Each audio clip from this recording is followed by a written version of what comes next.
നമസ്കാരം. ഇക്കുറി ക്രിസ്മസിന് പട്ടിണിയാകേണ്ടി വരുമോ? 2 മാസത്തെ വേതനം, കോവിഡ് കാലത്തെ കിറ്റ് കമ്മീഷൻ, ഓണത്തിന്റെ ഉത്സവ ഭത്ത ഇവയെല്ലാം കുടിശ്ശികയാണ് റേഷൻ വ്യാപാരികൾക്ക്. ഓണക്കാലത്തേതുപോലെ ഇക്കുറി ക്രിസ്മസിനും ഇവർ ദാരിദ്ര്യത്തിലായേക്കും. സെപ്റ്റംബർ വേതനം ലഭിച്ചത് നവംബർ 20-നാണ്. ഭക്ഷ്യവസ്തുക്കൾ എടുത്തതിന്റെ പണം നൽകാത്തതിനാൽ താലൂക്ക് സപ്ലൈ ഓഫീസുകളിൽ നിന്ന് വിളി വന്നു തുടങ്ങി.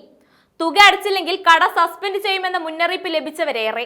ഓണക്കാലത്തെ 10,000 രൂപ ഉത്സവ ഭത്തയ്ക്കായി ഫയലുകൾ ധനകാര്യ വകുപ്പിന് ലക്ഷ്യവകുപ്പ് കൈമാറിയിട്ട് മാസങ്ങളായി. 2023 നവംബർ മുതൽ വേതനം പതിവായി വൈകുന്നുണ്ട്. 5-ാം തീയതിക്കുള്ളിൽ നൽകിയിരുന്ന കമ്മീഷൻ തുകയും സമയത്തിന് കിട്ടുന്നില്ല. BPL കാർഡുകൾ ഏറെയുള്ള തീരമേഖലകളിലെ വ്യാപാരികൾക്കാണ് കൂടുതൽ ബാധ്യത. കടയുടെ വാടക, വൈദ്യുതി ബില്ല്, തൊഴിലാളികളുടെ കൂലി എന്നിവയെല്ലാം ഇതിൽ നിന്ന് വേണം നൽകാൻ. ലഭ്യമാകുന്ന ഭക്ഷ്യവസ്തുക്കളുടെ 70% വിറ്റാൽ ലഭിക്കുന്ന സപ്പോർട്ടിംഗ് ഫീസായ 8,500 രൂപ ലഭിക്കാത്ത 1000-ലേറെ വ്യാപാരികളുമുണ്ട്. നഗരപ്രദേശങ്ങളിൽ വിൽപ്പന കുറവായതാണ് കാരണം.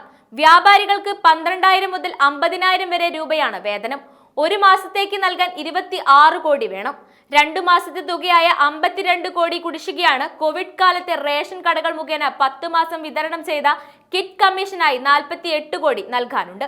ഇതിൽ 5 മാസത്തെ തുകയായി 24 കോടി സെപ്റ്റംബറിൽ നൽകി. കിറ്റ് വിതരണം സേവനമായി കണക്കാക്കണമെന്ന സംസ്ഥാന സർക്കാർ തീരുമാനത്തിനെതിരെ സുപ്രീം കോടതി വരെ പോയാണ് വ്യാപാരികൾ കമ്മീഷൻ നേടിയെടുത്തത്. കിറ്റിന് 5 രൂപയാണ് കമ്മീഷൻ.